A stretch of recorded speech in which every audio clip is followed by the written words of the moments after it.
Hello বন্ধুরা, আমি এখন করব আমের পরোটা। দেখো, আমটাকে ছুলে নিয়েছি, আমটাকে আবার এই মেশিনে করে গ্রেট করে নেব। আর এরকম এখানে ময়দা নিয়েছি, পরিমাণ মতন চিনি দিয়ে দেবো, এরকম ঘি দিয়ে দেবো একটু। তোমরা চাইলে সাদা তেলও দিতে পারো। আমি একটু ঘি দিয়ে দেবো, ঘিটা বেশি দেবো না, অল্পই দেবো। এরকম ঘি দিয়ে দেবো, পরিমাণ মতো নুন দিয়ে দেবো, দিয়ে ভালো করে মেখে নেবো। আমটাকে দেখো আমি মিক্সচারে করে ভালো করে গ্রেট করে নিয়েছি, এবার দিয়ে দেবো এর মধ্যে, দিয়ে ভালো করে মেখে নেব।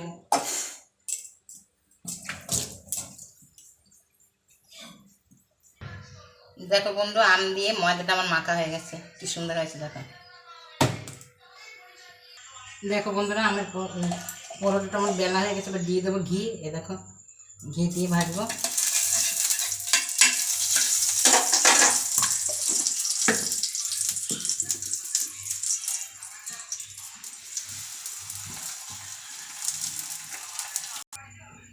দেখো বন্ধুরা, আম দিয়ে পরোটা কি সুন্দর হয়েছে। পরোটাটা দেখো একটা ভেজে নিয়েছি, আর এই দেখো এখানে একটা হয়ে গেছে। পরোটাটা দারুণ হয়েছে দেখতে, খেতেও মনে হয় খুব সুন্দর হবে। আমি এবার একটু খেয়ে দেখাই পরোটাটা।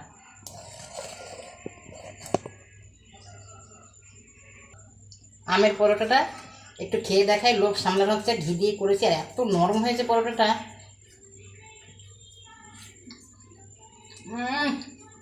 ব্যাপক ব্যাপক টেস্ট হয়েছে পরোটাটা।